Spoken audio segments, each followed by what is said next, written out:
One thing, I don't know why when a dog fucks a cat, how come it's not a cat dog? How come a cat dog don't come out of that? Hybrid theory. Hybrid theory. Lagers. Lagers are a thing. Donkey and a fucking horse, that makes a mule. But a mule can't make a mule. What's the fool? Become a mule.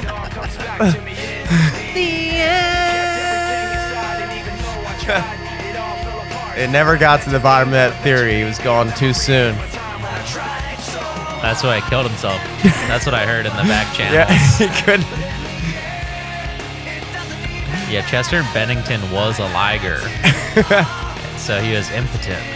All he wanted in life was to have a kid, and he couldn't. He couldn't reproduce because he was a hybrid. He was a hybrid. Mm-hmm. Between a rocker and a rapper. And they couldn't do it.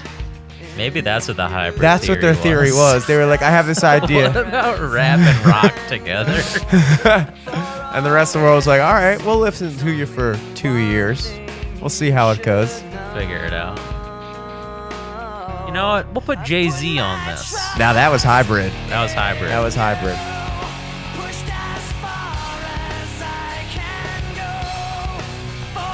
Honestly, our Belarusian audience is gonna love that little comment. Gotta make sure we start off right with a good DMCA claim. Yeah. Gotta do this with Jay-Z. If we're gonna get a strike, let's get it for 2 major artists. Yeah, exactly. We gotta get 2 strikes. We gotta get the hybrid strike. The double play.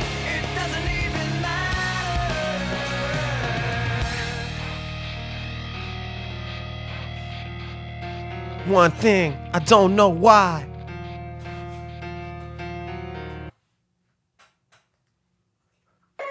One thing, I fucked some guys. And we didn't become hybrids of each other. And I don't know why. I had this theory. I'm not gay, it was a theory. I'm a scientist.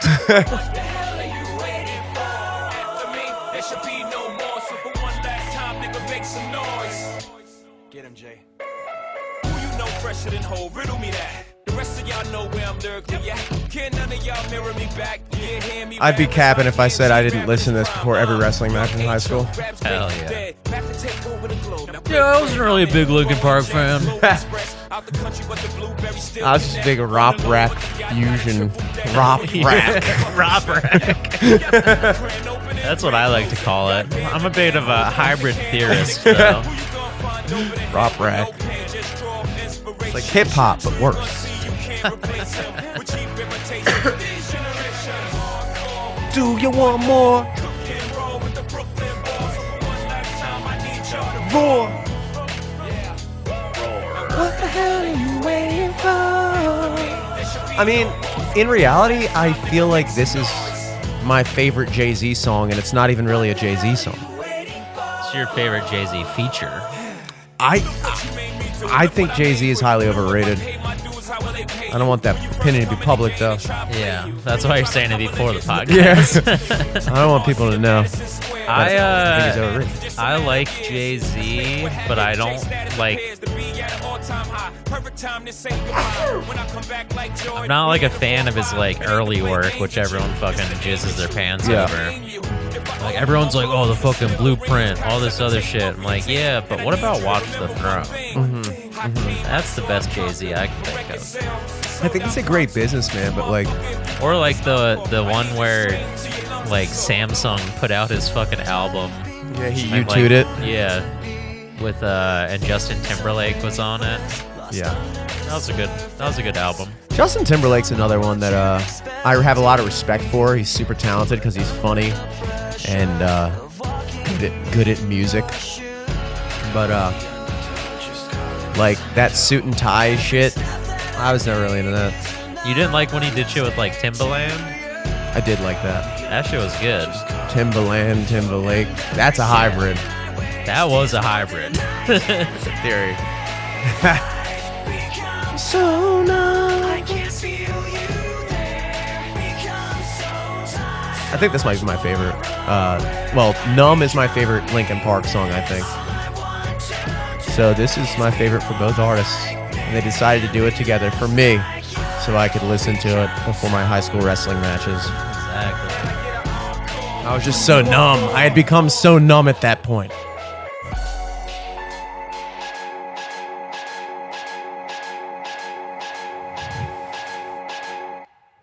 Live from the studio, I'm Jimmy Selesky. I'm Eric Glazer. That was, of course, a hybrid song.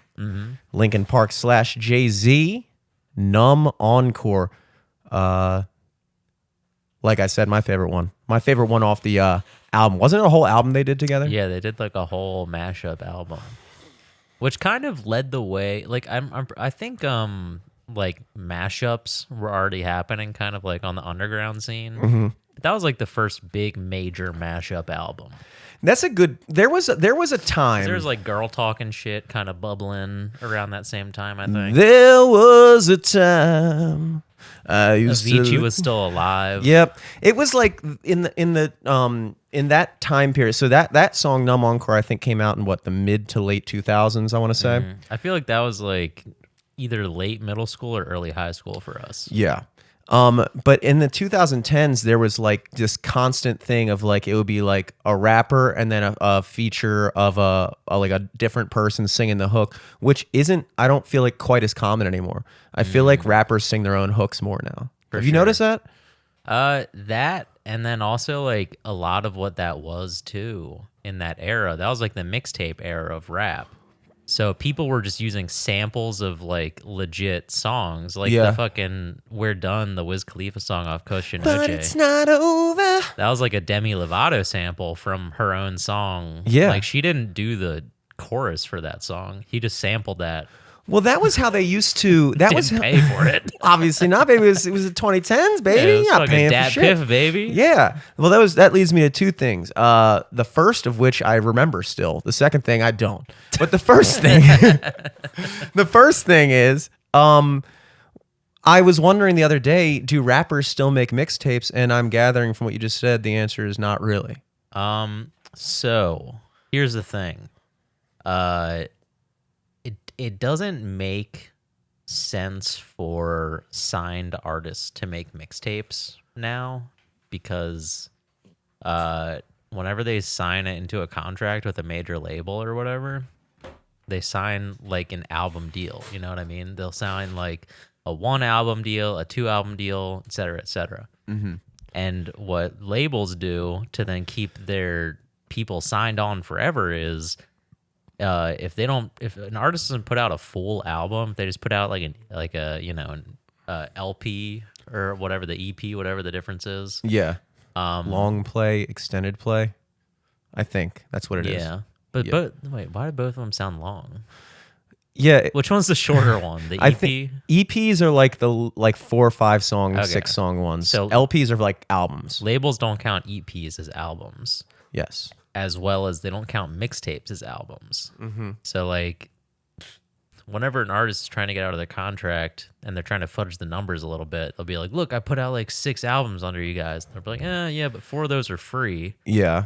So we didn't make any money off of them. So you did 2 albums for us. But it was kind of like, I mean, I kind of do feel like it was a good, like, first of all, they used to use the whole like rapper with the singer feature because they would both make each other more famous. Like that's kind of how Bruno Mars popped off. Like the first song that I feel like most people remember that I can think of on a big level was when he did that one with B.O.B.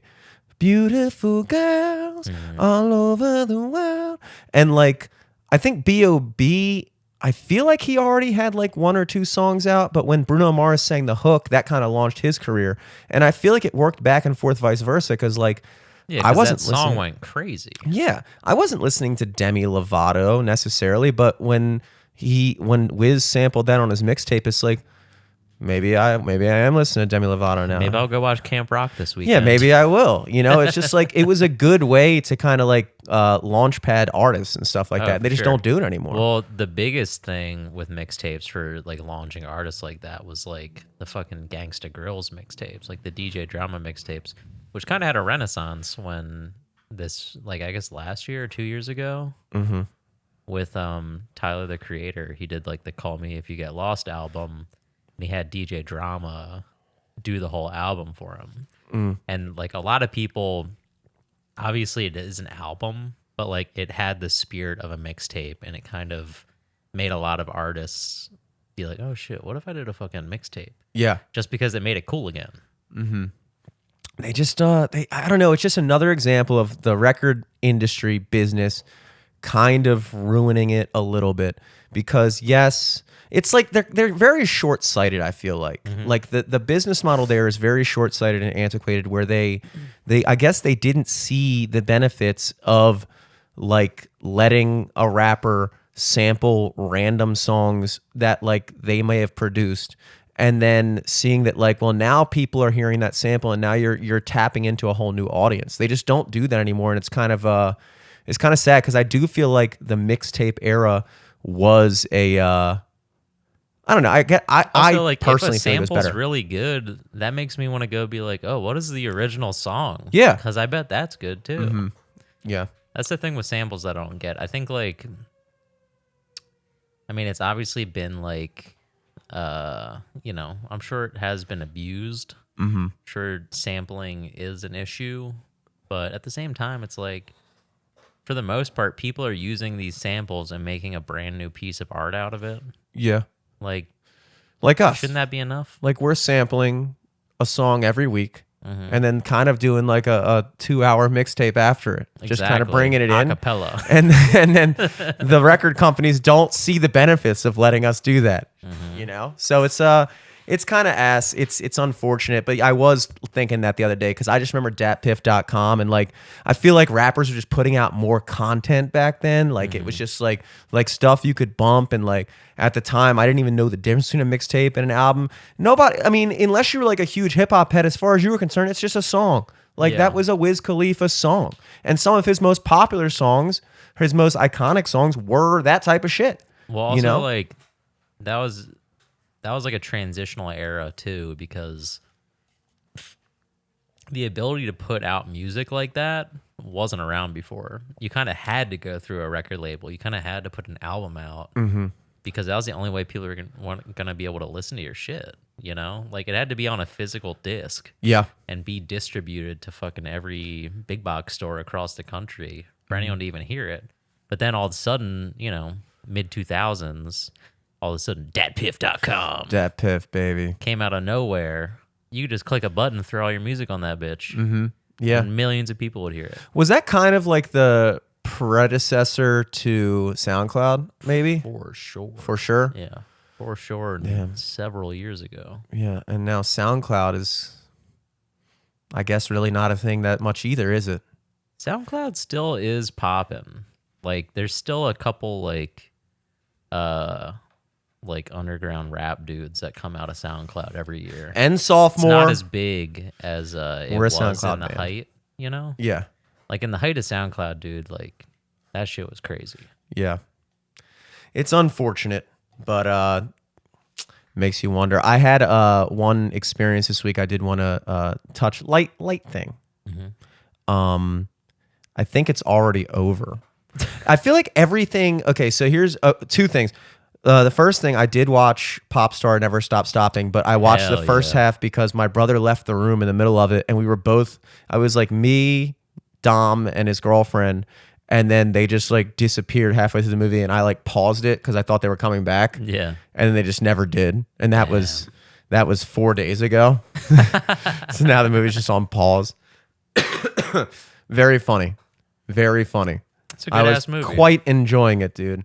We went on a whole Lonely Island deep dive last week after the cast, and another great example of, like, we were talking about Justin Timberlake before the podcast. Honestly, am I crazy if I say that I think that was some of his best work As an actor? as an actor and as a musician? Yeah.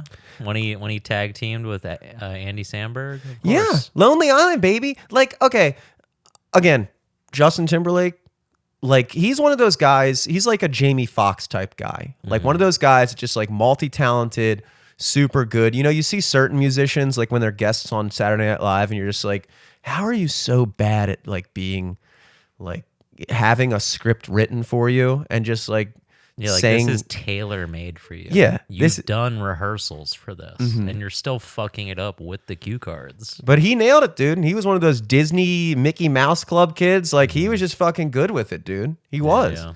I think that like some of his stuff, like girls were really I'm gonna say particularly girls loved the 2020 album that came out in 2016. As long as I got my suit and tie, I'm a hammer on the floor tonight.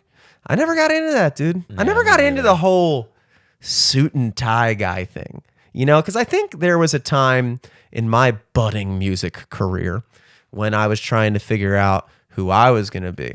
And my first idea was not good. And that was the sweater vest guy. That's not a thing. Yeah. There's no sweater vest guy, you know, which I guess is like, I don't know. I think that's for the best. It's definitely for the best. It's definitely that's like some fucking like church music group shit. Yeah, I guess I was going for like the coffee house thing, you know. You're going for the boy next door. I really was unfortunately going for the boy next door, but I really was putting off like big time Virgin Energy. Big time Virgin Energy. Nothing screams Virgin like a sweater vest, unfortunately. Although at that age, yeah, I think some dads can pull off a sweater vest. Yeah, if you have a kid, then at least you have physical proof that you're not a virgin. Yeah, you could say definitively, I've had sex. Yeah, this sweater vest might suggest otherwise, but I have trust me, had sex.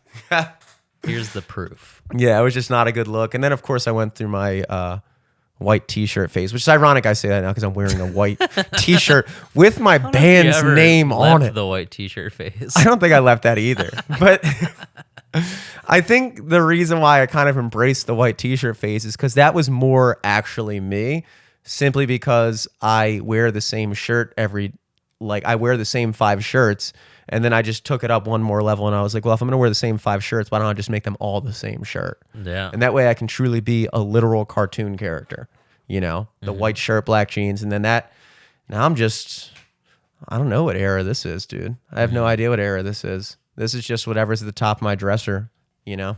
But that's real. People like real. That's real. This is the real era. This is the real era. Speaking of reels, shouts out YouTube Shorts, baby. We love YouTube Shorts. We love it. To all content creators. All microphones that aren't recording the podcast but are still actively listening to us during the podcast, i.e. the iPad, my iPhone, Jimmy's Samsung, the iMac. All of the mics that are actively listening. We love YouTube Shorts. Oh, dude. Help us in the algorithm. They are trying so hard. I almost feel bad for them. I almost feel bad for YouTube. Because if you're pushing us, I feel a little bad. Yeah. I feel a little bad. But it's like, it's weird because they... Well, no, if they're pushing us, you know they're pushing everybody. Well, that's true, too. So thank you, YouTube. YouTube, we know you're listening. I get a lot of remember this meme videos, which are always great. Remember this meme videos. It's like, you guys remember this one? And it's like, can I pet that dog? No. Can I pet that dog? And I'm like, I love this video. You know an old meme somebody brought up on another podcast, on the Info Warlocks podcast with Samantha Kelly? Somebody brought up Old Greg. Remember Old Greg? That was like, I don't even know if that was like a meme technically. But it was... I mean, it was a viral video. It was like a meme. And it was one of the original viral videos. I was never a big fan of Old Greg, to be honest. I didn't get British humor back then. I still don't get British humor. I'm still not convinced it exists. Yeah, I was like in middle school when that shit was going around. I'm like, I guess it's funny that he's in a costume. It is kind of annoying that British people kind of just have this cope where they're like, oh, you just don't understand British humor. You don't understand British sarcasm. Humor. Yeah, we actually left all of the flavor and spice that makes things funny out of it. It's dry. It's dry, bland. It's bland. It's bland. It's like, no, I mean, like, you know, American humor is pretty universal, I feel like. Like, you know, we don't have to walk around and be like, oh, you just don't understand American humor. Everybody understands American humor because it's fucking funny. If you have to explain why your humor is actually funny, I just don't get it, then I'm going to have to lean towards maybe it's not funny. Maybe British sarcasm isn't funny. You know, because we all have sarcasm. What's the difference between American sarcasm or just sarcasm in general and British sarcasm? I think the difference is one makes you laugh. One is actually like you say something like sarcasm is sarcasm. Yeah. You I know? think American sarcasm is just sarcasm, and British sarcasm is when people try to be sarcastic in a text. And you're like, are they being an asshole right now? Or is this supposed to be a joke? Yeah, but they do it live in person. Yeah. It's no good. British humor, I think with old Greg, that happened to us in, I want to say, high school time.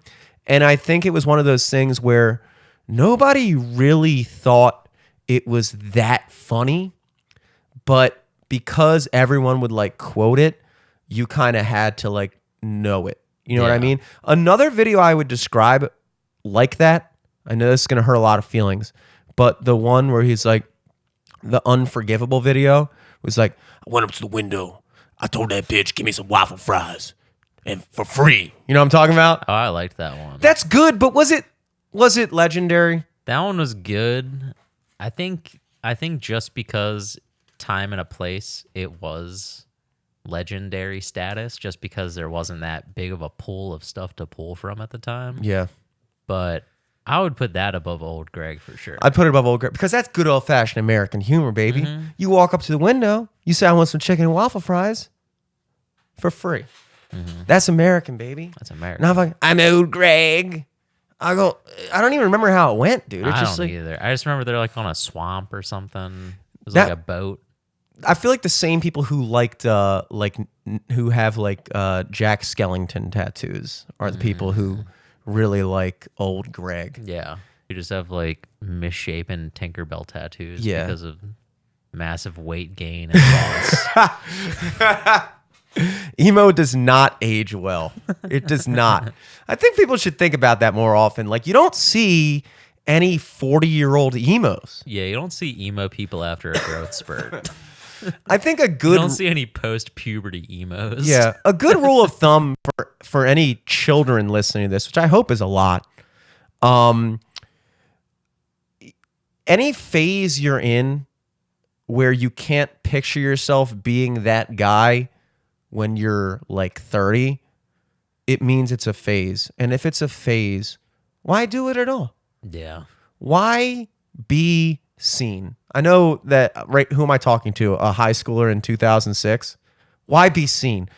But like, what's like, whatever it is now, it's like, you're not, it's very obvious that it's like a silly little thing. Like, are there any 50-year-old goths? Actually, unfortunately, there are 50-year-old goths. Yeah. There are. And it's kind of like, dude, let it go. You're not goth. You're 50. It's a little sad. You can't be 50 and a goth. You can't be 40 and a punk.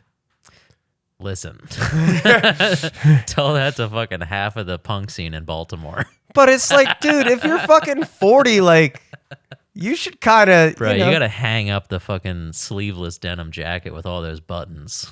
like, I hate using punk as the example because I actually kind of like punk culture. I respect A it little more bit. than the emo scene culture. And it, like, punk at least isn't like a middle school phase. Punk is more of like a high school, college type thing, I feel like. Because at least for punk, like, you're fucking, you're probably getting a bloody nose, you're fucking moshing, you're doing all this, crazy shit. You're not just like crying about a fucking poem. Yeah. Yeah. So like punk is above goth and scene, but it is like when you go like, dude, if you got gray hair and you're rocking a fucking like biker jacket and you drive a Prius, like get the fuck out of town. Yeah. I guess like if you're like a real punk, then I kind of respect it. Cause like punk is like a whole lifestyle. You know, it's like if you smell like shit and your hair's greasy and like you don't if you're have a really job. rocking it, like if you're really doing the punk shit, I respect that. Yeah, but if you like actually have like a job, like you work at the post office and you're a punk, it's like If you're a button-up punk, that's silly. if you have a fucking long sleeve shirt to hide your like shitty tattoos for your day job, fucking grow up. Having an aesthetic at all is, I know I'm the least aesthetic person, but I feel like it's just kind of immature to have any type of, I think it's immature to have an aesthetic. I do. I think like if you have any type of thing, like if you like paint your nails or something and you're like an older guy, it's like, dude, what are you doing? Like your teen years are the Trying years to get pussy. Yeah, but you're like That's what most aesthetics are. Let's be real. But what 40-year-old woman is, I mean, I guess that exists. I guess there's punk women too in their 40s, but like, I don't know. It's like what, like at a certain point, don't you kind of grow up a little bit? I mean, at a certain point, I feel like just fucking, if that's comfortable for you and if that's what you rock with, I've been hating a lot. We've been hating a lot. We're hating. We're hating, but also like I can't hate that. You got a license to hate. But like, do whatever's comfortable for you. Do whatever you feel like doing. But at the end of the day, you look like a fucking dumbass. You look like a dumbass. And don't be afraid to consider growing the fuck up. Exactly. I'm not saying don't do it, but just every now and then when you look in the mirror with your greasy mohawk, just consider, maybe I should grow up. Yeah. Maybe punk is dead. Yeah, just ask yourself this question looking at your face in the mirror. Just look at yourself, be real, and just ask, am I doing this for pussy? And if the answer is yes, just grow up. Just grow up. Grow up. You don't have to go to fucking emo night and bang a 16-year-old. You don't have to do that. You don't have to do that. Have some self-respect. Yeah, I'll give it to the emos there. They did grow up. I don't think they became any less depressed, but they did eventually grow up. Mm-hmm. And I'm glad when I look back in my timeline of history, there's no like phase. Do you think I have a phase? You ever have a phase? I don't know if I had a phase, but I definitely I feel like middle school, I mean, I'm fucking literally wearing all black right now, but like middle school, emo. I had like I had an Invader Zim patch and a Simpsons patch on a hoodie. But that's just because I liked those shows. Yes. You know what we were? I described this to somebody before, and I think I might have mentioned this on the podcast.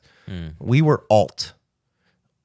Invader Zim was another one of those shows where you either actually liked it or you were like emo. You were like emo. It was like one of those like things that people Either liked you liked it because it was funny, or you liked it because you're like, fuck the world. Yeah, it's kind of like I want to say not quite a perfect comparison, but the way Rick and Morty was for like adults. At the same people. Oh yeah, like people either liked it because they're like, oh, this is a new show to watch, or they liked it because they're like, this is my personality now. Yeah. I actually heard somebody unironically suggest that Rick and Morty was like one of those shows where you really had to like keep up and like get it. And I was like, dude, you not realize that that's you're a meme right now. Retarded. You are a meme. This is another thing that I think you need to like do homework for a fucking adult cartoon. Yeah. I cannot suggest this enough. Whoever you are, grow the fuck up. Grow the fuck up. Be aware of your stereotypes. I make a point of it every day to look at myself in the mirror and say, all right, here's the vibe that I'm putting out when I step out of the door today. Here are the things that people are going to assume about me. And then I make a point of it to not be those things. To not be those things. Every group of people should do that. You should be aware. So if you are a 30-something-year-old guy, consider not being super, super into like Rick and Morty and breweries. Because that's exactly what I think you're into. And that should discourage you. Yeah, well, that's a big topic debate right now because I think I guess a couple of weeks ago, the creator Justin Roiland or whatever, I think he got arrested, or at least information came out about a fucking domestic abuse situation he was in, and then a bunch of shit that people tried to cancel him with a couple years ago, rightfully so. He was grooming fucking kids online through Tumblr and shit, and all this other weird shit. And for a week straight, people on Twitter were like, "I love my boyfriend. He is one of the biggest Rick and Morty fans ever. He has all of their Funko Pops. He da da da da." And when he found out about Justin Roiland being a bad person, he told me, "Babe, don't worry about it. I'm gonna stop watching Rick and Morty." It's Jesus Christ. This is all you have to do to be a good person now is just not watch a TV show that most people stopped watching years ago. Yeah, exactly. Crazy. Justin Roiland's defense to all of his allegations was well, you just don't get it. You don't just, you you don't actually, there was actually some subtext Yeah. when I was trying to bang those underage girls. Did you read the last message I sent to her, though? Where I said, don't tell your parents about this? It ties everything together. Because she told her parents. And that was meta. And that was meta. I actually broke the fourth wall with that because I actually went to real jail. I'm method. Yeah. I guess another thing that kind of parlays to is there's a new Harry Potter game coming out. Mm-hmm. And a lot of people are getting mad about that because of J.K. Rowling. Yes. Rowling or whatever. Because she's transphobic or something. So said. So they say. So they say. I'm not too well versed on all this stuff, but apparently trans rights activists are bullying gamers now for playing Harry Potter. It is so dumb. It is so dumb. It's the dumbest shit I've ever seen in my life. It's especially dumb because the same people that isn't Harry Potter huge with those types of people? You know what I mean? So, yeah. And I mean, I didn't read any of the books, but I liked the movies. Yeah, I liked the movies. And honestly, the game looks kind of fun. I might play the game. Yeah, dude. That doesn't mean I hate trans people, though. It is strange how they just attacked her for that. I don't think that she said anything wildly crazy or wildly anything that anybody disagrees with, honestly. I mean, and if she did, she's literally a fucking old grandma white person. Have you ever talked to your grandparent before? They still say colored people. Yeah. What the fuck? Yeah, they say colored people instead of people of color. Yeah. Oh my God. They don't just call rugs Oriental. Yeah, it's strange. Now, I, as a non-gamer, non-nerd, not fully invested in the video game aspect or the witches and wizardry, witchcraft and wizardry aspect of things, but from my seeing of what J.K. Rowling said, because I think we did touch upon this a while, because this has been an ongoing thing for a long time. Yeah. And I feel like every 8 months, people remember that they're supposed to not like J.K. Rowling. And what's especially silly about it is then they have to retroactively go and make new movies where oh, well, Dumbledore is gay now. And then fucking they made I think they apparently have a trans character in the game. And it's what is the goal here? What is the goal? What are we shooting for here? Now we got to make Dumbledore gay? Dumbledore's not fucking gay. He's two different actors, I know that, but he's not fucking gay. And it's why do we it just does strike me as what do we want? What do you want? She made a fucking awesome story. It was a truly awesome story. The fact that I sat and watched all 7 of those movies last year, that's a good fucking story, dude. I'm not watching 15 hours of shit that sucks. And the fact that it opens up this whole world of magic and it helped so many people and with wonder and stuff like that, and then you gotta find something to attack her for because she fucking thinks that like I don't even like the word turf. I feel like people just make a thing, and I think anything one syllable sounds mean. I've noticed that. If you anything one syllable, it just seems like Jap, Jew. It's like whoa, whoa, whoa, whoa, whoa, whoa, whoa. So they go turf, and it's like, I don't know. She just thinks what she thinks. I don't know. Yeah, I mean, I really don't even remember any of the shit she said, but yeah, it's a fucking video game. I don't even think she had anything to do with it. Like, I think at the end of the day, like, yeah, maybe they have to pay her licensing fees to use that brand, but maybe not, because it's probably owned by Warner Brothers at this point. Well, they apparently had some, like, I think the big thing that kind of blew it up was they had, like, some, like, thing where, like, all the Harry Potter actors and stuff did, like, some reunion thing, and they disinvited her. And then all the, like, actors were, like, kind of shitting on her a lot. Like fucking Daniel Radcliffe, Harry Potter guy, was, like, so disappointing to, you know, learn that this is her opinion. It's like, dude, she made you. She literally made you. Now, I'm not going to lie. If there is anybody on the planet that should play Harry Potter, it's him. Yeah, I've never for sure. seen a guy fit more directly into a role than him. But let's be honest, dude. Would Daniel Radcliffe be anything without J.K. Rowling? Yeah. I mean, technically, the only people that should be mad at J.K. Rowling are people like me who've had to be called Harry Potter for fucking like 3/4 of their life. Yeah, if anything, you should be derogatorily. not playing that game. I shouldn't be playing that game because she made the ultimate insult for me. Harry Potter looking ass boy. And then fuck Seth Rogen for making McLovin. These are what we need to be talking about, dude. It's like so shitty, though. It's like, dude, how could you, like, this woman, before you even a twinkle in the world's eye, I mean, I'm sure he was born at the time, but he was a fucking nobody. He was like you, or less than that. He was like a fucking 8-year-old. I think- Who's less famous than an 8-year-old? That was like a contest, too. Was it? Yeah, it was like a contest to pick who would play Harry Potter, because I remember my brother submitted for it. Oh, really? Yeah.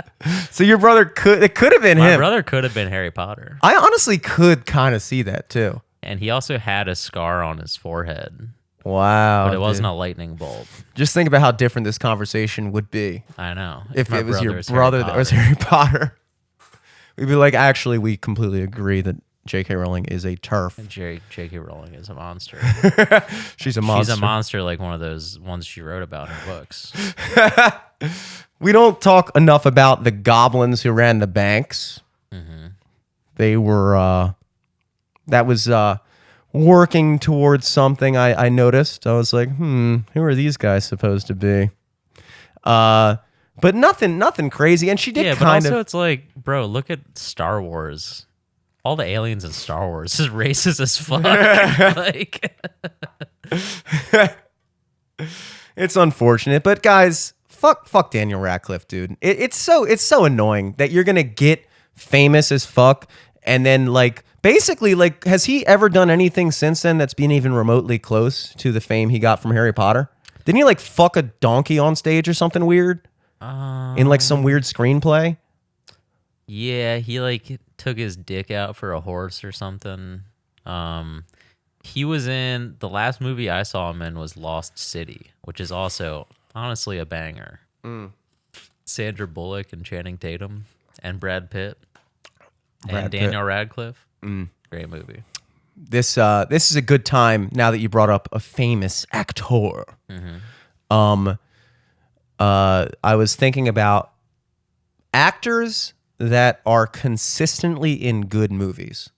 Like if you had to take any actor and give all of the movies that you've seen him in a 0 out of 4 star rating, Brad Pitt's up there, dude. He's rarely in a bad movie. Brad Pitt's up there. Know a movie that stunk recently that he was in though? Bullet Train. Didn't see it. Did you watch that? No. Okay. Therefore, it doesn't count. It doesn't count. I haven't seen the proof. No, yeah, Bullet Train. I think a lot of people liked it, but I just thought it was kind of dumb, honestly. There's like a running joke about one of the dudes like really loving Thomas the Tank Engine, and when we're watching, it was just so cringy. It was like one of the weirdest fucking things ever. Yeah. And then like that literally became a running theme for the whole movie, and it's like, God, this is like such a bad joke to fucking keep coming back. They just to like committed to a move the bad story bit. along. And we even looked it up because we were like, did they make this like change for the movie? And it's like, no. Apparently, in the book that it's based on, that same corny ass bad joke runs throughout the whole thing. Really fucking dumb. Really bad. Yeah. Bullet Train 0 out of 4. Everyone's gonna have some bad ones that may or may not exist. I don't know that this movie exists. You're saying it exists. You're talking about actors that have never missed, though. Yeah. And, you know, And Brad Pitt is one of them. Brad Pitt Bullet is one Train of them. doesn't exist in my I'm mind. talking about actors that I have never personally experienced Bad movie. be in a movie that I didn't like. Jonah Hill is kind of up there if he didn't make fucking Don't Look Up. If he didn't make Don't Look Up, I'd say Jonah Hill is pretty much like a untainted legacy. You know, and that's one that I haven't seen. So I'm going to say that Jonah Hill is an untainted legacy. Perfect. See, now we're getting somewhere. Now we're getting Look, somewhere. you get one and I get one. We all get our mulligans. And the most important person on this list who has been highly criticized as of late is Leo. Yeah, I know you're going to go there. Leo. But he is a rare breed in that I think all of his movies are hits. I think Yeah. he's very picky about what movies he's in. You have to be. Tom Hanks is almost kind of like He's that also too. very picky about who he dates. Very, very picky. The Pussy Posse is very picky. The guy has a type. He definitely has a type. Yeah. Um. Spring chickens. Now, as Very young. He likes them. as a person of humor, I do think the jokes are funny. Oh, it's I enjoy hilarious. the memeing. I did see one tweet that, in my opinion, kind of took it too far, where it was this, and like a lot of these opinions are like people that like, do they actually think this, or are they saying this because they know that a bunch of other people are also going to pretend to actually think it because it makes them feel like they're part of like some like we're good people? Because the main thing here is going back to the whole like, wow, all you have to do is like not watch something that makes you a good person. Everybody wants to be a good person, and when you provide them with easy ways to be a good person as opposed to difficult ways to be a good person, they will jump to it. So if you tell someone that they can get a sense of moral superiority over the common man by not doing something. by not doing the something, laziest shit yeah, possible. they will do it. They Yeah. will not do it. Exactly. Oh, all I have to do is not play this video game, and now I'm a trans ally? Okay, I'll do that. I'll not play a game. I'm not playing that game. I guess Yeah. I'm a fucking You're an ally, dude. I might as well parade down fucking Central Park right now, baby. I'm a fucking ally.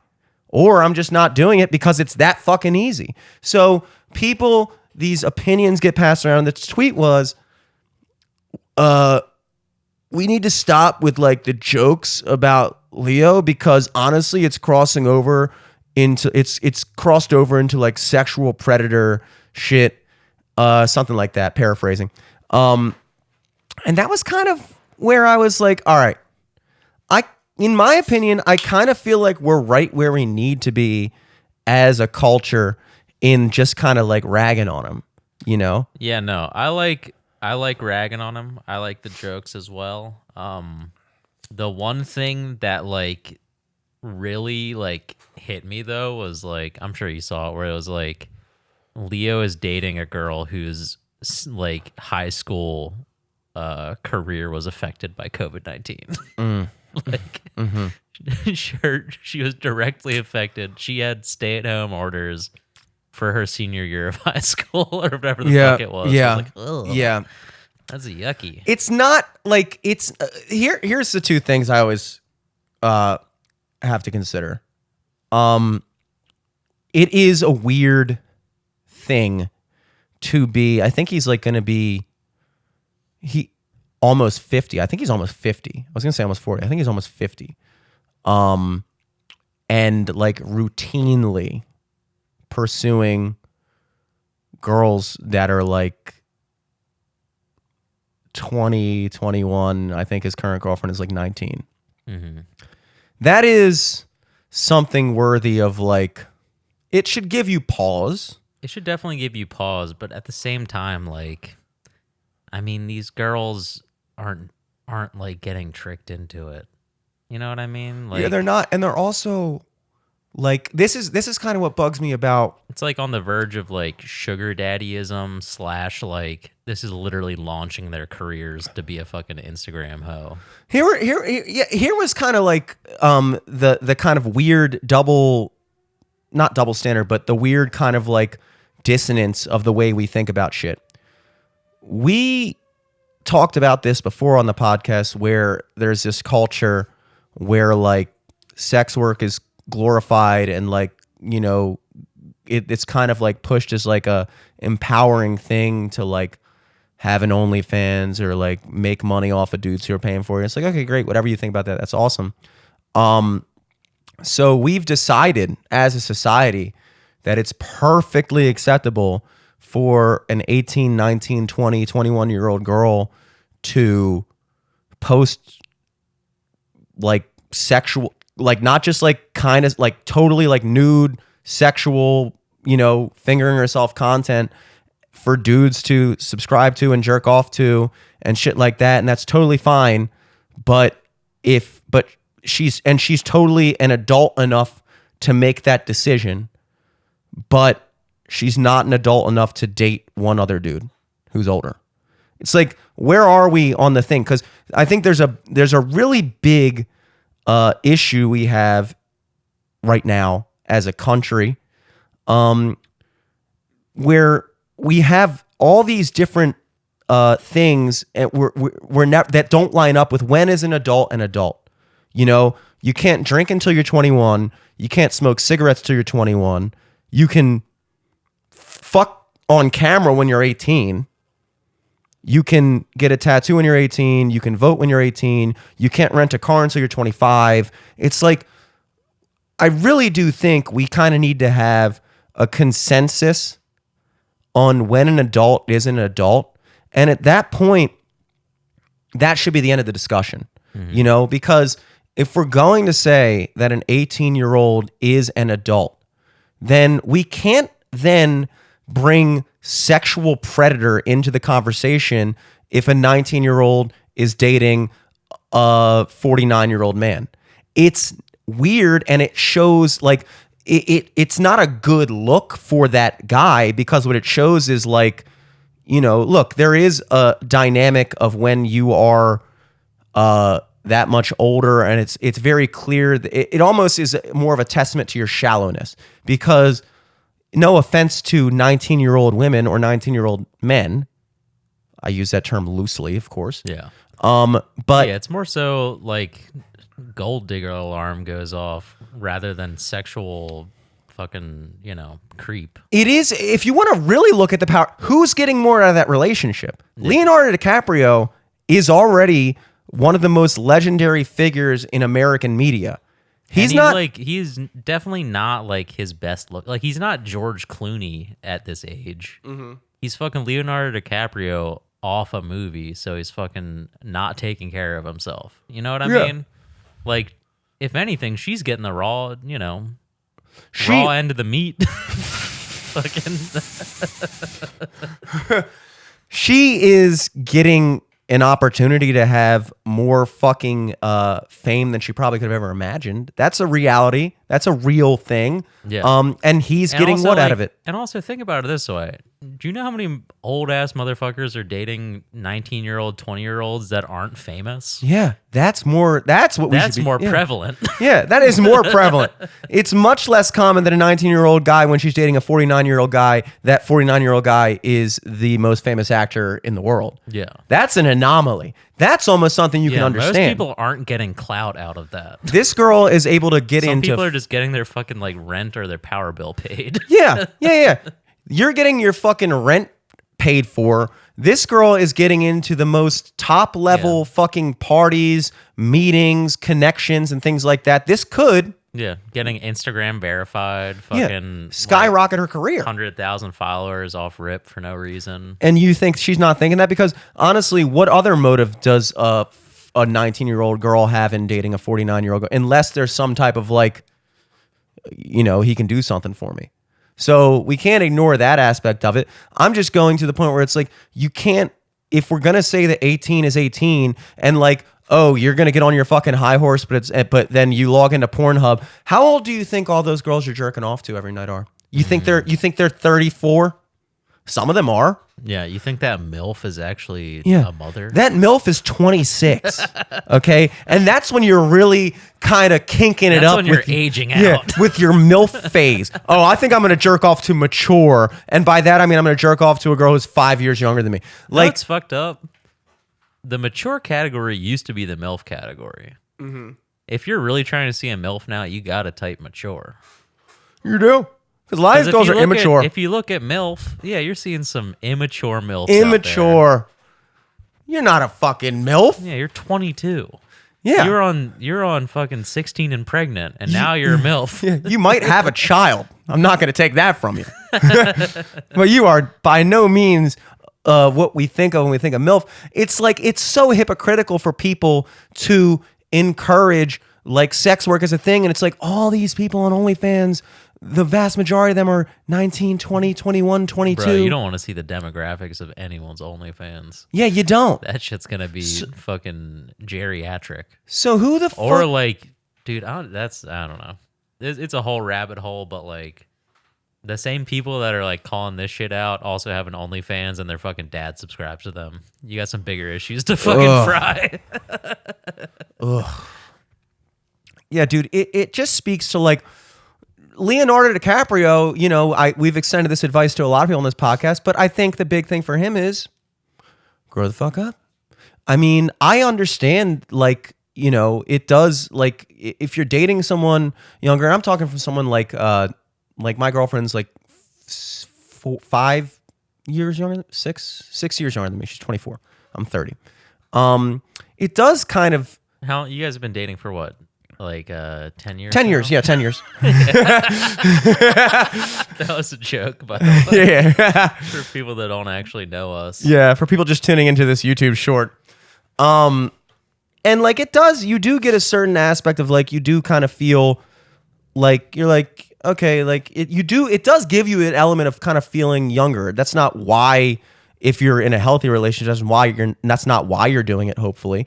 But you do kind of feel like you're kind of like a little bit more in touch with like, okay, like I still am in touch with like my youthful side or things like that. And that's harmless and stuff like that. But when you're like 49 and dating, it's almost the dating thing that gets me more than anything. Weird. If he was just fucking 19-year-old supermodels, I don't think I'd have anything to say. It's like, okay, take out the night. You're fucking supermodels. Mm-hmm. What man who's being honest with himself is going to sit there and go, that's just disgusting. Sure, I follow, I'm speaking hypothetically. Sure, I follow a bunch of Instagram models who are probably in their early 20s. And I like all their content and follow them, but it's just... But I'm not a sex pest because I'd never have a shot at fucking exactly. any of them. Yeah, I have zero chance at any of this, and therefore I'm going to accuse a guy who does as being... No, what he's really doing is just doing what he can do, which is bang hot supermodels. And that's not what every guy wants, obviously, but for a lot of the people... Is that a crime? Yeah, maybe it is. Maybe it is in certain countries a crime, but this is America. No, it's just guys, not everything has to be a big thing. You can just make fun of him for having a tendency to date much younger women. You don't have to take it to the point of calling him a sexual predator, because what that really does is it undermines actual sexual predators and their victims, because there's actual people that are actually dating underage girls And that really goes on. And when you try to make that equivalent to a 19-year-old adult, and I know that when you get to 30, you don't think of 19 as an adult, and especially when you're 50, you probably shouldn't think of 19 as an adult because they're an adult, but they're not an adult the same way you are. In the same way that when you're 18 or 19, you're a teenager, but you're not the same type of teenager as a 13-year-old. Yeah. You're both in the same league technically, but we all understand the difference between a 19-year-old and a 13-year-old. They're both teenagers.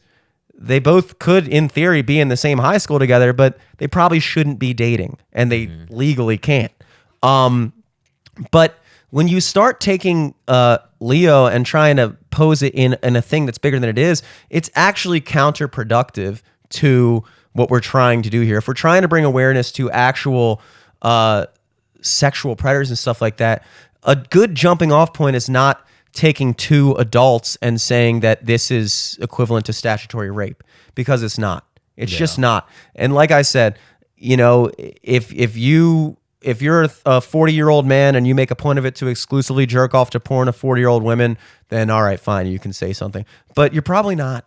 You're probably not that guy. You're probably not. And if you are doing that, what are you hiding? Yeah, what are you hiding, dude? Why are you only doing that? Are you like afraid of letting loose the monster that's inside of you? Absolutely, dude. Are you afraid? You scared, bro? Which kind of ties into another semi-related thing. We speculated on this a couple episodes ago about the children's content being pushed that is questionable. And the podcast account, I really don't use the YouTube account, the podcast YouTube account. I don't really use that for browsing. Like my TV is linked to my sophomore account, my main account. That's where I watch on TV. That's what's pulled up on here. I'm logged into the YouTube account at my home computer because that's where I upload all the videos. And so I just leave that on that.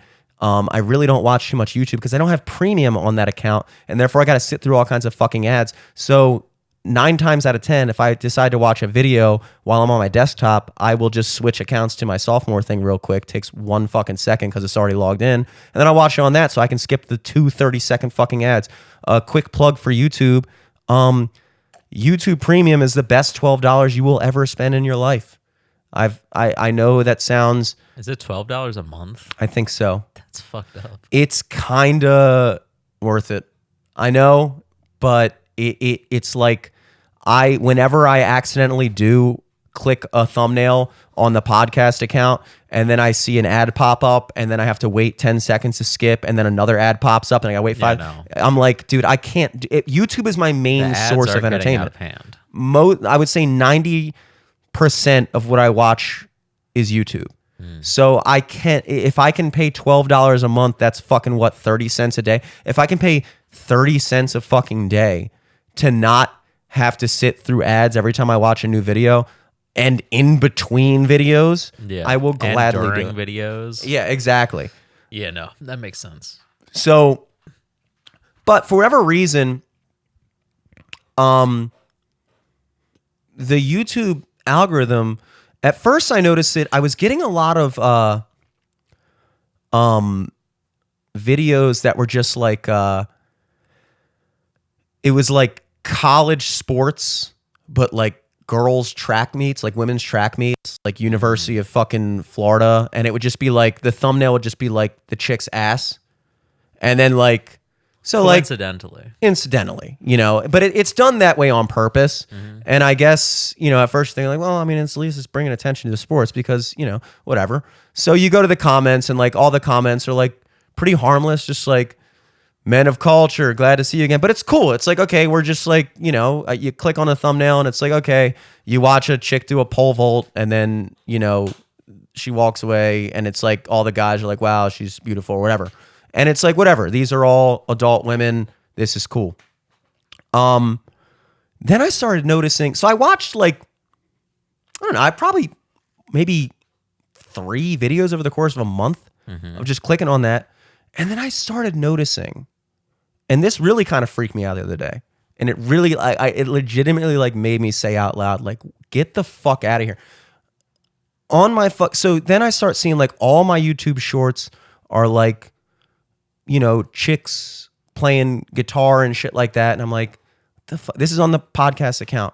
Yeah, like, the algorithm thinks you're a girl. Well, the algorithm knows that I'm a dude. The algorithm knows I'm a dude. Are you sure though? I think. Don't you remember like 5 years ago when you could like look up your ad shit on Facebook and like based on your search history, the pages you liked, stuff you post, stuff you comment on, Facebook kind of generated their idea of who you were. Oh, and yeah. then that information went to advertisers so that they could sell ads to you. Yeah. And when I looked mine up, it said I was a Democratic black female. Now that you mention that, because I looked that up too, and when I looked it up, it said I was a liberal, like something, and I was like, maybe I just view myself as more conservative because of the sphere I'm in, where I'm actually kind of a generally liberalish guy, but because I'm like in an environment of people who are like really liberal, I view myself as like a conservative. That could be a possibility. But I also think that I almost am wondering if they kind of did it on purpose to like be like, see, we really don't know that much about you. Look, we don't even know that you're a white guy. It's like, yeah, you fucking do. I put in my fucking info that I'm a male. And you're telling me Facebook's algorithm thinks you have access to all my photos and all my information that I added in high school before anybody gave a fuck about putting out their information, my fucking birthday, my fucking cell phone number, my cell phone number, my address. Dude, I can't believe we would put our cell phone numbers on our Facebooks. Yeah, we gave you everything. We gave you every piece of information you could ever want. And now you're telling me that based off of all this scientific analysis, you think I'm a black woman? No, you don't.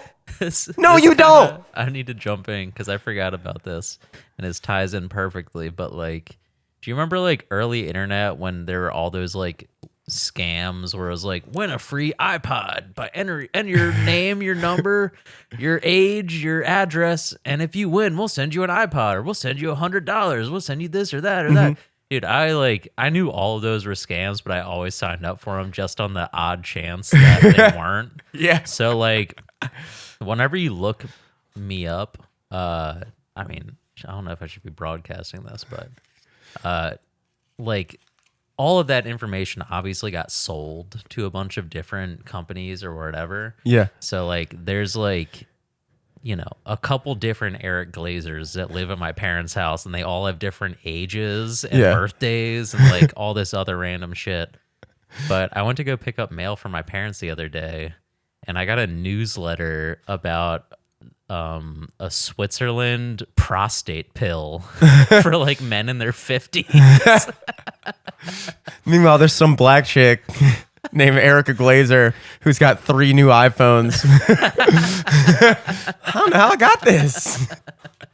Thanks, Eric. It was the funniest shit ever. But like just randomly, I'll always get shit like that, like random weird like adverts or like flyers or newsletters. Like every once in a blue moon, they'll just pop up at my parents' house to be like, oh yeah, you're a fucking like 50-year-old man whose prostate is the size of a grapefruit. Like, take these pills. Yeah, that's probably from like okay, I know this might sound kind of like a far-fetched idea here, but I do remember there was a time when people were kind of putting out like, yo, if you click this and click that on Facebook, it'll show you like what Facebook thinks you are. And so it was like a thing that was like pushed. And that was the thing. And that was the original topic of conversation. Is that not strike you as maybe an opportunity for Facebook to, because they were under heat and have been under heat for a while of like, having access to all your information and all this shit.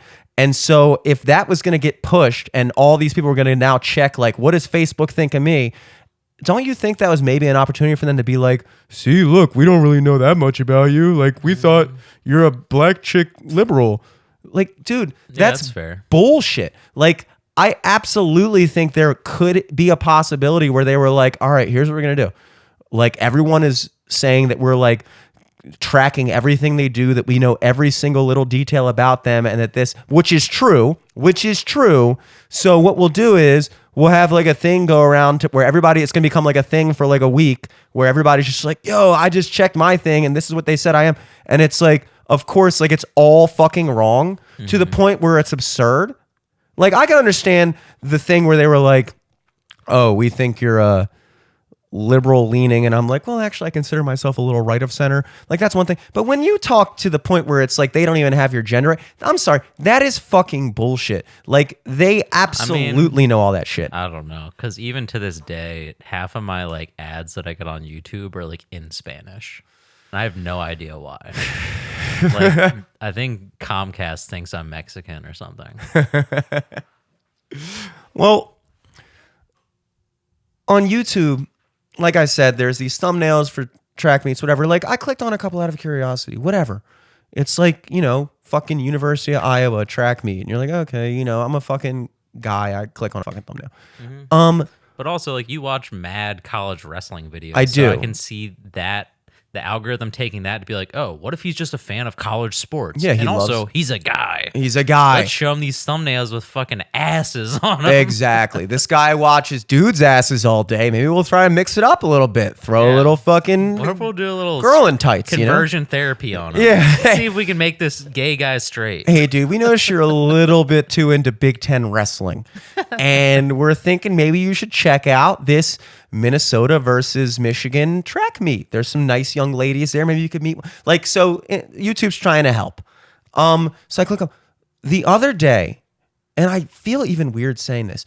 The other day, I think it was yesterday, maybe 2 days ago, I see a fucking thumbnail that was like alarming to me.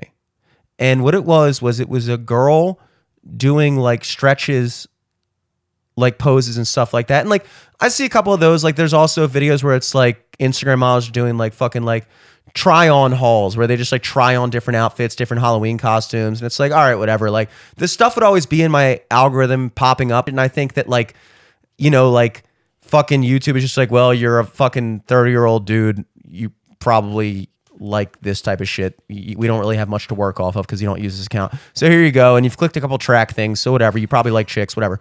So they keep throwing it out. And like, then it just gets gradually more like sexual to the point where now it's like, it'll just be like a girl just like doing yoga, but like it's all like camel toe poses and shit like that. You know what I mean? Like it's just like, and you're like, oh, I think that this is. When you say girl, I'm hoping you mean no. like This an is like this is adult woman. that's what I'm saying. This is adult women still. This is Okay, adult good, women. Good. So it's like, you know, like 20-something-year-old girls doing like in fucking yoga pants, just doing like stretches and shit. And it's like, you're like, of course you're gonna click it out of curiosity because you're like, what is this? Like this is weird. And then you see it and you're like, okay, like I guess this is what like, you know, I'm not trying to say I'm better than this. Like, oh, I don't like when girls are hot, but like, you know, are guys really jerking off to this? People are either using that for yoga or it's like that, you know, today's version of the Sears catalog when you can't get a Playboy. I promise you, nobody's using it for yoga.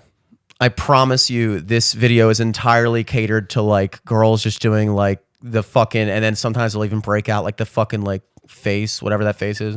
Whatever. And you're like, this is like, okay, this is like the fucking like weird incel content where like guys like, I guess jerk off to this, like whatever. The other day, I get a fucking thumbnail and this girl looks fucking young, dude. It like freaked me out. And I was like, what the fuck is this? And it was like doing like gymnastics poses and stuff. And so I was like, okay. So I fucking saw the name.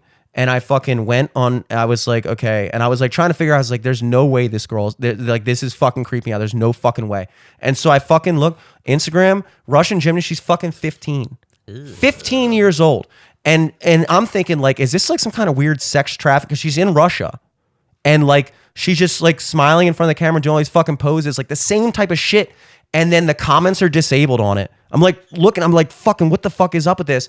And I fucking went on this haul where I just fucking went through my YouTube. I just fucking all the videos, like all the fucking track meet videos, Yeah, anything. not interested, I was not like, not interested. Because it like freaked me out. Like I was like physically fucking angry. And it's like, it's weird that the next step that YouTube tries to take you when you just watch fucking, if you click on a fucking thing like that, it then takes you, and you hear about, Matt did an episode on, it makes me uncomfortable to talk about, but Matt, this is the other thing that I've noticed about this type of shit is because it's such an uncomfortable topic, people don't want to talk about it. Like, I don't feel weird talking about this because I do feel weird talking about this because now I feel like even the fact that I'm saying this, people might be like, oh, well, what the fuck is up with you? What are you looking at? It's like, I fucking promise you, fucking YouTube at some point just went, oh, well, how about you try this? And I saw that and I was like, no, what the fuck are you doing? Why is this shit like, and then they know it's that type of content because the fucking comments are disabled. So, like, obviously the fucking, and then like, yeah, there was a problem with the comments that they had to disable where them. like I watched some YouTube video where they were talking about that a while ago, and then Matt Brown on the Trap podcast did a thing where they kind of like went down a rabbit hole on YouTube, and like basically it's like there'll be like just regular videos of like girls and stuff, like little girls. And then basically like guys will like leave in the comment like a timestamp, and you click on the timestamp and it'll be like them like doing something like kind of like eating a banana or like something like that. And it's just really fucking creepy rabbit hole. And it sounds like this conspiracy thing. And then I go back. I could totally see that.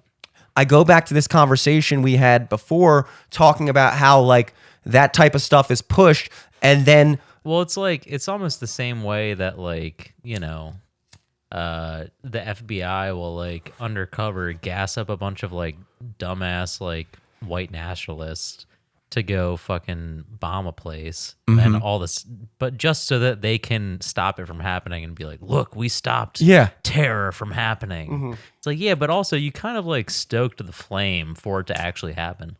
That's kind of what I assume. This like hasn't been in the news that much. But recently in Baltimore County, did you see that story about like the fucking like woman that got arrested because she was going to go shoot up like power plants and take down the power grid in Baltimore? I think it sounds familiar, like, but they glossed over it so quickly in the news. But like I saw that and I was like, yeah, she got got. Yeah. Like, she was definitely not, like, she didn't look the most mentally stable. But for a fact that some fucking like government agent was like chatting her up, like instigating that shit. Yeah, they instigate it and they create, it's entrapment. That's what they do. Yeah, they create a problem just so that they can be the solution and then get all the glory for it. And then they can create a narrative from that too. Yeah. That's the other thing. So they basically create these, they like, even with, I think when like Gretchen Whitmer thing happened a couple years ago, I guess at this point, but like it turned out that like there were like 9 or 5, I think it was like 5, maybe I'm making up a number right now, but it was like a single digit number of people involved in the thing.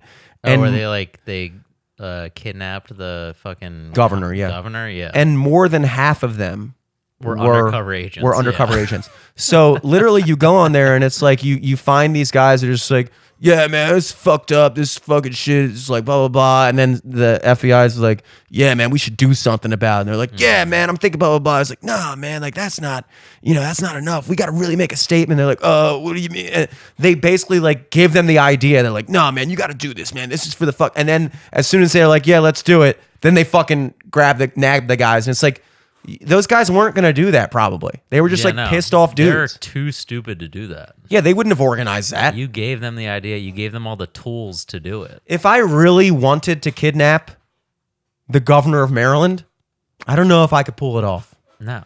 Even if I really wanted to. If I was like, Eric, I can't do the podcast this week. I'm plotting kidnapping Les Moore.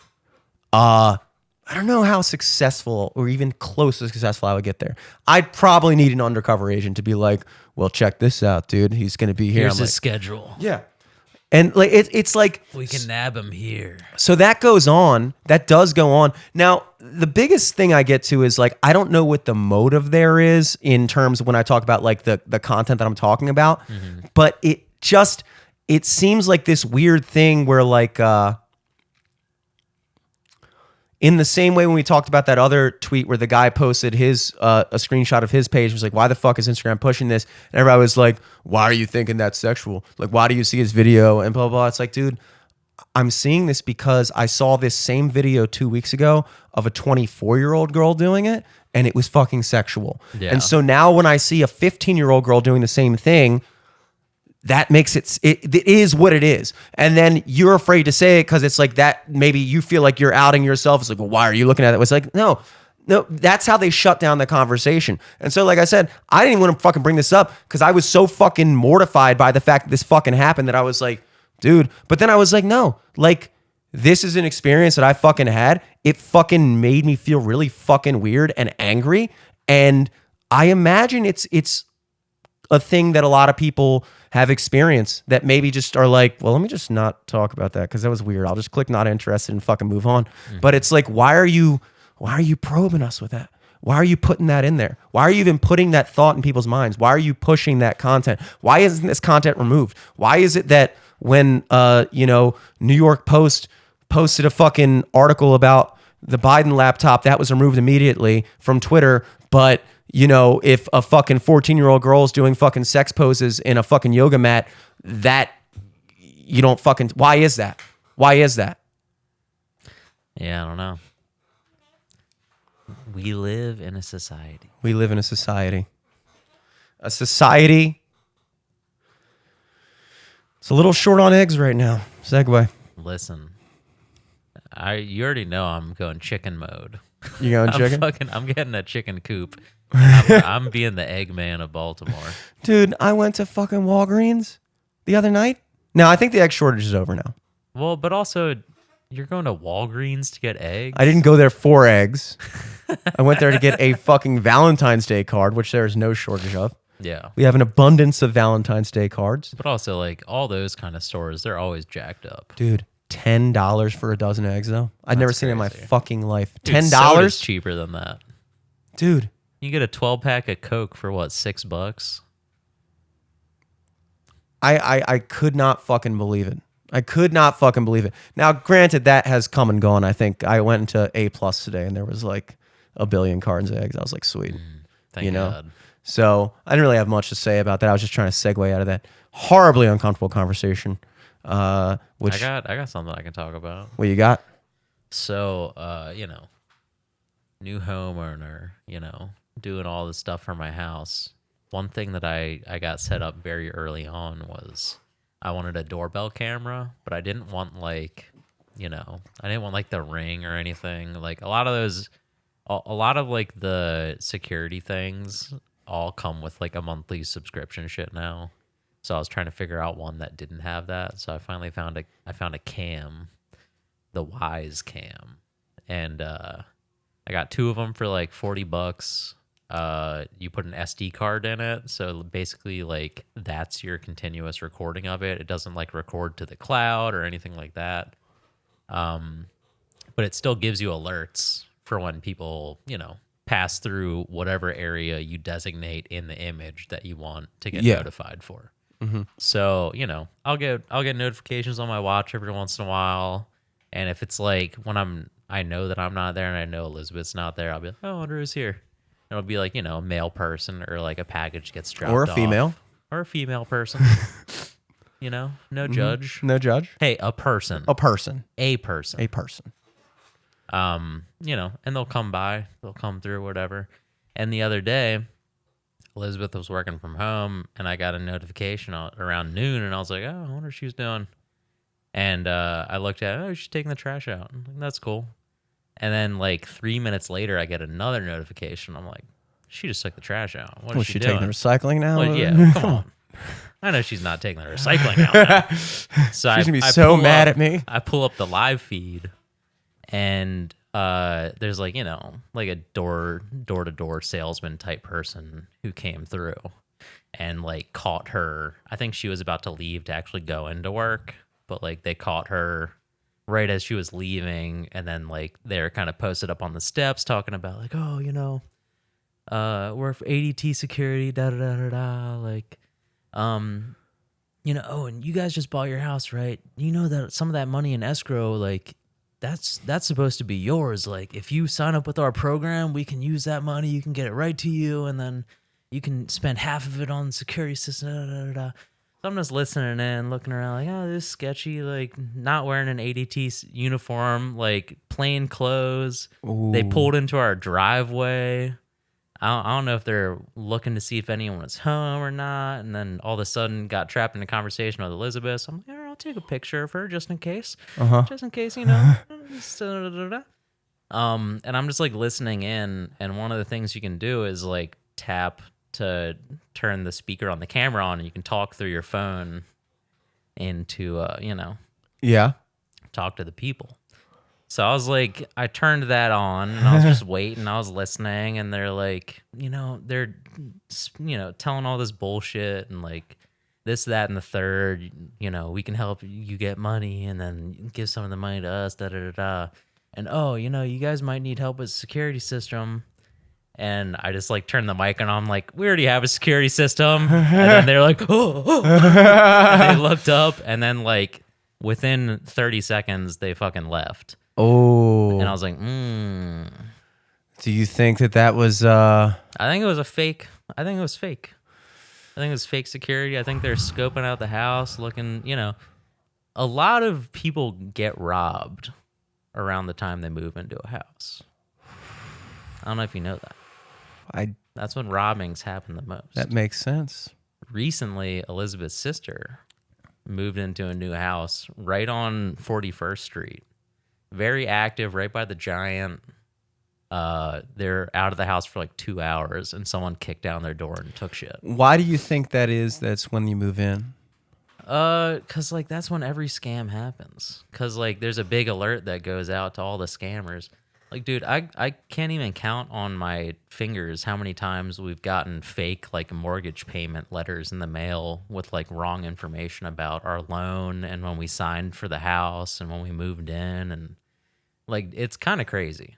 Like whenever you buy a house, this is just FYI to anyone who's listening who's either in the process or just bought a house. People see that and understand like, oh, okay, they had enough money to buy a house. They're going to have enough money to get scammed. Yeah. Yeah. Like, and, you know, you usually don't pay like the first month after you sign a house. So then that gives the scammers enough time to fake print up a bunch of documents. And then literally, dude, like we've literally gotten, you know, those like the mailer stuff that like, there's like perforated things on the side and the top. Yeah. For like checks. Like we've gotten those that are just legit scams. Like they'll send that to make you be like, ooh, I got some money. And then you open it up, and then they have like half real information. And then they're like, we're with First Home Mortgage, and your first mortgage payment is due. Like, here's your account number. And it's the wrong number. This is the date that you signed for your house. And it's like 2 days off because the information doesn't like sync up perfectly. Whoa. So then it goes all the way down the line to fucking scammers that go door to door to either, you know, try to scam money in person, or they get that information and they're like, there's a new house to scope out. There's probably a bunch of stuff still packed up in boxes. We can just run in there, grab a couple boxes, and make off with some loot. Wow. Yeah. Dude, that is not to scare you or anything. Yeah. First of all, scams are getting good. Scams are getting good. Scams used to just be for old people. I know. Well, at first, I was waiting for the perfect time to scream over the thing, scammer alert, scammer alert, scammer alert. But then I got I got the alley-oop. They're like, are you guys interested in getting a security system? And I was like, we have a security system. I'll get things like that. Naturally, look, one of the benefits of being a loser is not a lot of people are looking to steal my identity. Yeah. Not a lot of people are trying to hack into my bank account. And that's why I cannot. Well, the best part, as someone, I'm sure like you, for most of their life, who didn't have any money. Yeah. I was never afraid about getting scammed. Yeah. So but that also made me realize, okay, now that this event in my life happened, now all of a sudden people are trying to fucking hit me up for a bunch of shit. Of course this shit's a scam. You've crossed over into the scam zone. I've crossed into the scam zone. I'll get like texts to my phone that are really believable, and I could see how other people could fall for them. Like I get texts from my phone for like your PNC bank account is frozen. I'm like, all right, luckily I don't have a bank account at PNC. I'll get stuff like I've gotten a couple for M&T, which I do have, and then I had one for PayPal where it was like your PayPal account is frozen. There's like a link, and you click it, and you can see exactly how it works. They say it's like a notification from PayPal. You click the link, you fill in your information. Guess what? Now they have your login information. Yeah. Now they can fucking access your PayPal account. And it's like, dude, I mean, some of these things have given me pause where I'm like, hold on, let me, like, I'll even like go onto my PayPal account and just make sure everything's good. And I'm like, okay, everything's good. This is a fucking scam. But it's like, I could totally see how, like, if people aren't thinking, even if you are like a pretty put together dude, you're like out drinking with your friends, you get that notification, you're a little buzzed, and you're like, what the fuck? And you just fucking click it. Now you're fucked. It can happen to anybody, dude. No, yeah. Happens to the best of us. Trust nobody. Not to scare you, but going into this whole, when you just move in, that's peak time. I think I might have told you about this before, but my kids, this kid Dallas that I was in Cub Scouts with, they lived in Maryland, and then they moved to some other place, and I think South Carolina. This is years ago. It's probably like 20 years ago at this point. We were very young, and they bought a house in South Carolina. And while the dad was kind of like getting everything finalized, he had them all like living in like an apartment for like a month or whatever somewhere nearby. And so this guy, it was the mom and the son, and I think the dad was staying at the house still, like just getting things together. And so they were alone, and this guy came by earlier in the day and was just like, hey, you know, blah, blah, blah. So you guys are like new to the building, whatever. And just kind of giving her some type of spiel. I don't even know what it was. I can't remember the exact spiel, but kind of a similar thing. And just kind of like got information. Like, so like, you know, it's just, she was like, oh, well, you know, we just bought a house, blah, blah, blah. My husband's staying down in blah, blah, wherever. And this guy that night, that same guy, I guess that he had gathered that it was just her and the son is like a 10-year-old kid. He had like a brain tumor removed. So he was like a mentally disabled person. And so that night, thank God, the father came back that night and slept over in the apartment that night. That night, he went into the balcony thing to the bedroom and like broke open the fucking sliding glass door to the bedroom. And tried to come in, and the fucking dad, like in the middle of the night, like saw him like standing in the fucking room and fucking like tackled the guy. And like restrained him and got him arrested. Obviously, I don't know whatever happened with that, but like that story to this day is terrible. Is there anything more horrifying than waking up and somebody's in your fucking room? I mean, you're fucked at that point. Like, and I mean that I never put two and two together on like, wow, maybe, you know, I still am kind of trying to gather like, you know, like people are constantly casing you. They're seeing like, what time of day does this guy fucking leave? What time does he come back from work? And like that very well could have been a situation where that guy's like, all right, like the fucking dude that lives here works these hours, and during the day she works from home or something like that. Like these are things that are like legitimate fucking things that are like scary. And it's like, I want to believe that guy was just That's why I legit, well, and you know, it was a girl. So like, I think that might have had, you know, maybe Elizabeth's guard was down or whatever, but I remember like, you know, literally a day after we moved in, a fucking ATT or whatever, ADT guy came through, but he had a fucking polo. It said ADT on it. He had a clipboard trying to sign us up. So then when this person came up with their fucking like, you know, regular sweatshirt and blue jeans looking like shit, it's like, maybe you work for ADT, but I'm snapping a couple pics of your face full and clear in fucking HD just in case you don't. Yo, think about this though, because okay, so here's a one thing that's a positive and one thing that's a negative. The positive is, if this is a scam operation, the scam would be if this is like a fucking situation where I would say that because there's a woman involved, it's probably just for robbing you. It's not for like raping you.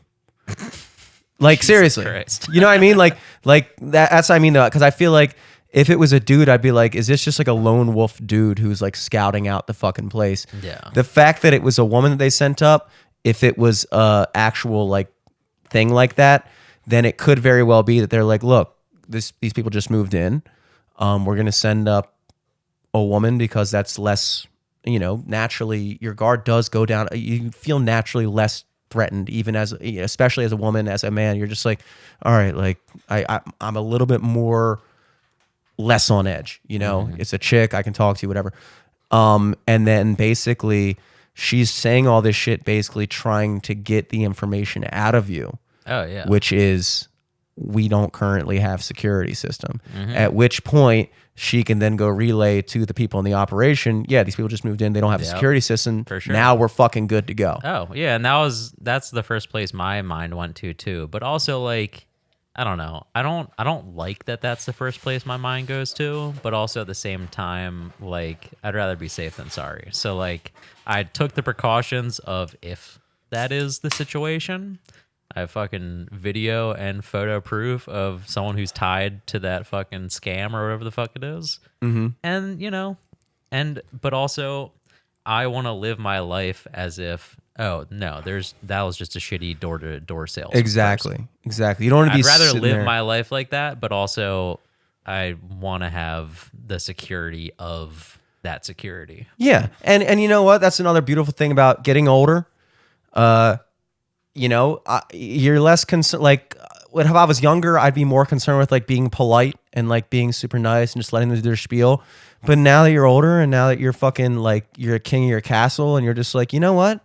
Even if you are really a door-to-door salesman, like, I don't really have any problem with just being like, we got a security system, get the fuck. Because on the off chance that, you are not that, then, and then what's the worst case scenario is you are a salesman and now, I was just rude to you, but it's like, okay, whatever. I don't give a shit. I got bigger fish to fry here, dog. That's the nature of your fucking job. Yeah, dude, that's man moves. I'm proud to hear that. And now we're definitely getting our fucking guns, baby. We're definitely getting guns now, baby. You hear that, ADT? I got a home security system for you. Oh shit. It's called 10 shots and one. Okay. Back. Folks, this podcast is brought to you by Eric's mom. Eric's mom. Eric, actually, is brought to you by Eric's mom, believe it or not. Joanne, very nice lady. Big fan of the cast, I think. I think most moms are fans of casts. Moms are really your biggest fans. She's probably trying to call into the show live to get some commentary in. She is trying to get some clout. No, not really. But I feel like I feel like both of our parents are at the age where it's like, you gotta pick up just in case. You gotta pick up, dude. You fucking like. I've noticed that too. My dad had he had to go to the hospital like a week or so ago because like his blood pressure was just going wacky and he was like getting like lightheaded and shit. And I was just like, damn. Yeah, you can't be the kid that like didn't pick up for that. It starts to. I know my dad. It's like it's 8:00. My parents should be asleep right now. Yeah, it starts to. I'm kidding, kind of. Well, I mean, seriously though, it's like what you call it? And like I think that before I had this experience with my grandfather, which was really the first truly impactful death. My father's father died, and I cried about that in high school, but it wasn't quite the same. But my mother's father died. That was very impactful. It was truly like a whole saga. And it kind of makes you realize your own mortality and that shit, you know, it really can change in an instant. And also you just see things, you see your parents and their generation getting older. And then you start thinking about things like shit, like it's a weird feeling, because, you know, the minor-ish aspect of it is like you kind of gauge your own age by the people around you. It's kind of relative. So like, you know, I think what makes a lot of people feel old is when they see, like, you know, the last time they saw a person, they were like fucking 3. You know, if they're like a kind of distant relative or something, second cousin, third cousin, you don't see that often. But like every few years, you wind up at some family event and you see them again. And it's like, whoa, shit. Like last time I saw you were literally an infant and now you're like 10 years old, fucking like running around talking about shit, filming TikToks. And it's like, then that puts in perspective how much you've gotten older. You know what I mean? And it's kind of the same thing with your parents, because you start seeing them age and things. And then you realize like, whoa, that I'm that much older too, you know? And you know what? The thing that's really kind of hit me recently, people used to always say life is short. And I would always be like, no, it's not. Life seems pretty long to me. Now I got to say, doesn't seem that long. Yeah. Life is not that long. No, it's like not. Literally, I mean, in the grand scheme of things, no. Very short. In the same time period that I've aged to 30, in this same amount of time, I'll be 60. And in that same amount of time, I'll be 90. And in that amount of time, I'll be fucking dead. It's not that long. No. You know? And you don't realize how not long it is until, like, there's just certain little things that clue you into it. Like, I got really amped up the other day. I was at the gym and another guy, Al Salou, was there, also a member of the wrestling team. He was a couple years younger than me. And he was telling me that, like, apparently the school is making the wrestling team practice from 6 to 8 now. They don't have access to the wrestling room directly after school. Because you used to practice just like after school, practice, boom. And he was saying, like, yeah, like, it's really fucked up the team because, like, a lot of kids, like, you know, if they have to already go home, they don't have the transportation to get back. Yeah. And so a lot of people dropped off this year because of that. And that, like, really fucking infuriated me because I know, because I'm fucking from Towson, that high school and this area does not value that sport. We're a lacrosse town. We're a fucking, you know, but soccer, also, like, baseball. What are they using it? There's a cheerleading. Wrestling room. Cheerleading. They're using it for cheerleading? Why? Exactly. I'll tell you why. Because it's 2023. And I don't know how else to put it, but it's fucking bullshit, you know? And they completely undervalue. They've already watered down that program so much. They've told coaches they can't do this, they can't say that, they can't make kids do this, they can't. And it's like, you know, if you understood what that type of environment has done and continues to do and has always done for young men trying to learn how to become, because that's really what it was about. You know, Towson Wrestling was not this standout fucking program. We never have been. We've had years where we had a couple really good guys, but we've never been a powerhouse team. That wasn't the point, as I now realize. The point is that we were teaching people how to be men. We were, you know, giving you a situation where you learned how to overcome. When you learned, you know, so many people in life just struggle with the idea of, like, even something as simple as losing weight or something like that, where you actually learn from a young age, you're like, well, I can actually, or even the most important thing, that you actually can tangibly improve yourself by working hard. You can see the results. And so many people never have that experience. And so it's almost like this kind of like mythical thing where you just hear like, work hard and you'll be successful. And you're like, okay, I guess. But it's like, no, when you like actually are put in an environment where they fucking work your ass into the fucking ground and then you see yourself getting better and you see yourself having more success, it teaches you a lesson that you can then carry on into the rest of your life, so that whenever you doubt yourself in anything you're doing, understand that this is a real law of nature and that you actually are in control of yourself and your destiny. That's something that you learn from that sport more than most sports, because it's an individual sport. You don't have the rest. When you go out there, it's you versus the other guy. Yeah, there's a team element to it, but ultimately it's all eyes on you, and it's you versus the other guy, and it's you versus you. And that has never been valued at that school, to the point where they treat it like this second class fucking sport, to the point where they're literally making these kids come in like they're renting out a room at the YMCA, when in reality that's the fucking wrestling room, and you shouldn't have to fucking play second fiddle to the goddamn cheerleaders. I'm sorry, no offense to the fucking cheerleaders, but come on, it's the wrestling room. Let's be real. Is the cheerleading team even that big? Is it that big? Do they need the whole room? Could we figure out a way to share it? Or perhaps even could we have a discussion and just say, look, like, I don't know. All I'm saying is it got me fucking amped up to the point where I was like, I'm going to email the athletic department. And I know it sounds weird, but Yeah, because you have no horse in this race right now. You don't have a kid going to Towson.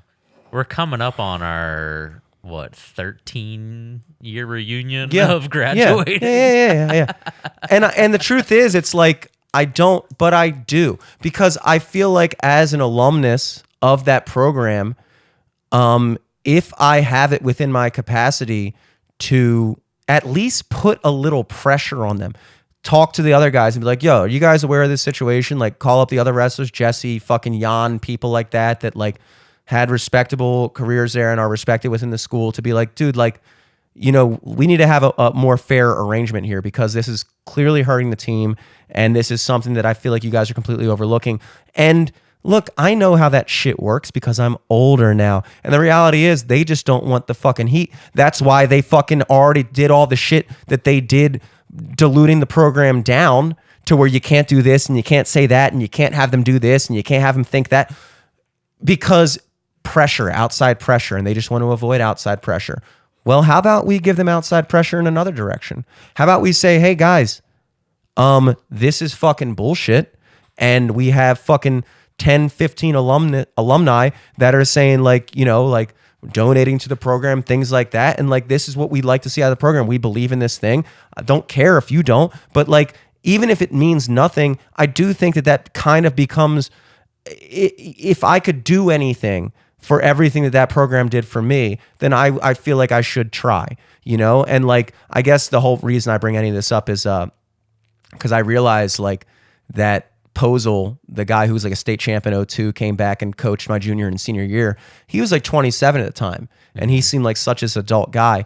And now I'm literally 3 years older than he was when he came back and coached. And it just, little things like that are what really like hit you, like, wow, I'm older, significantly older than this guy that I thought was like this fucking grown ass adult at the time, and then then you kind of have to change your perspective. And it's like, yeah, you know what? I'm not involved with the school. I'm not really involved with the program, but these kids are in a position where they don't know what the fuck is going on, and they don't have a leg to stand on. The problem with that program is they don't have any teachers, as far as I'm aware, that are involved. Usually if you have a teacher at the school who's also a coach, they kind of have some leverage. They can be like, they're also, they can kind of talk to the administration. When you just have a bunch of outside guys coming in, they don't have any way to like, debate and negotiate with the school. They're just outsider guys. They deal with it, whatever they're given. So it's like, if we could figure out a way to kind of work something out for the benefit of these kids, I would like to see that happen. So anyway, regardless, last thing I wanted to touch upon, keeping it in the gym context. I'm sure you've seen a lot of the videos going around with the girls filming dudes looking at them at the gym. Not really. You didn't see any of that? No.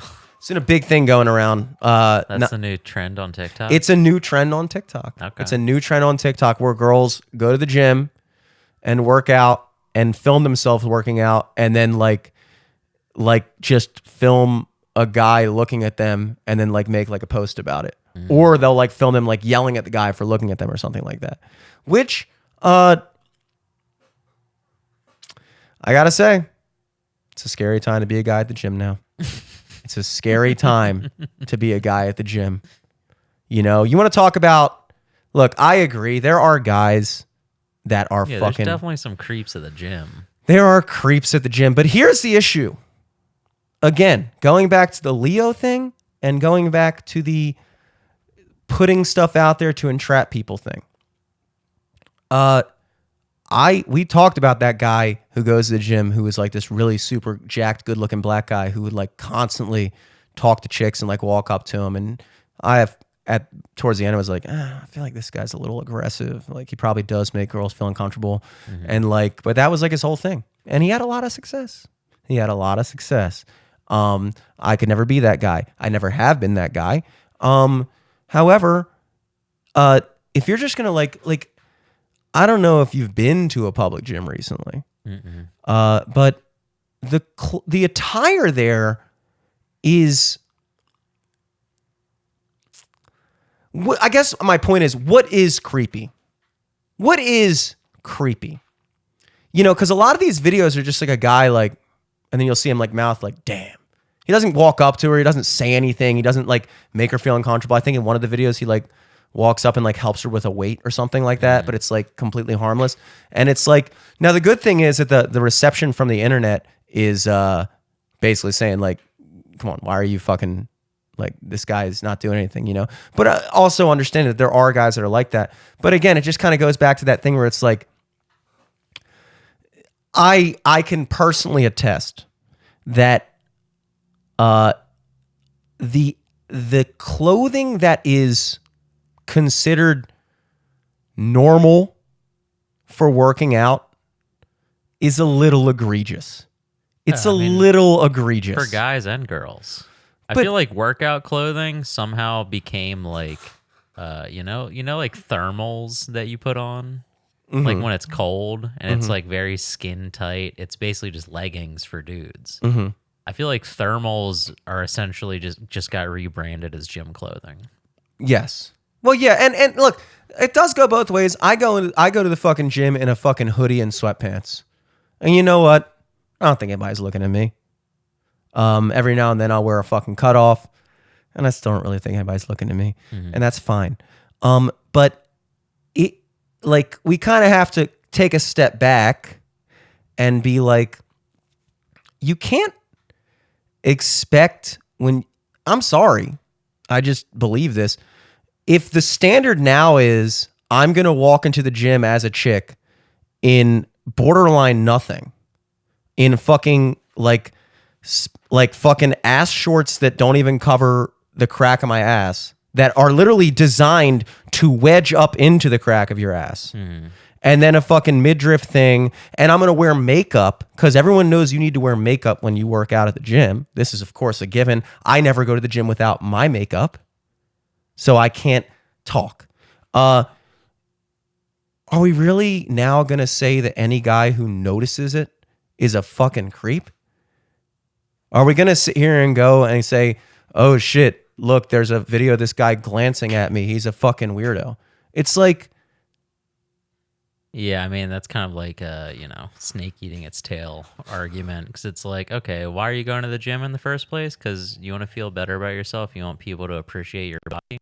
Interesting. And then they're doing that? Wow. Yeah. And then, Crazy. of course, the age-old argument, which is women don't dress like that for men. They dress like that for other women. Or they dress like that for themselves. I don't believe you. Listen, I don't believe I don't you. want to get into an argument where your point is, what was she wearing? But at the same time, like you said, you go to the gym in baggy sweatpants and a baggy sweatshirt. Like, they can do the same thing.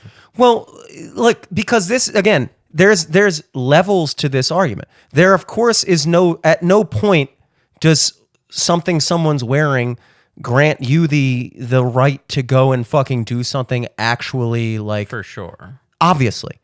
But that's not this discussion. This discussion is kind of the face tattoo argument, where it's like, if you get a face tattoo and walk into public with tattoos on your face and you catch someone looking at you slightly sideways, Yeah, you can't make a video ostracizing that person. You have to understand, like, I understand that. Most regular human beings understand. Like, I know that depending on how I dress that day and present myself to the public, I'll be perceived differently. If I walked around Towson in a 3-piece suit, I guarantee you I would be regarded differently by every single person I talk to than if I walked around in baggy sweatpants and a fucking Pete Davidson hoodie. People just regard you differently because you made a conscious decision to put yourself out there to the public as a certain thing.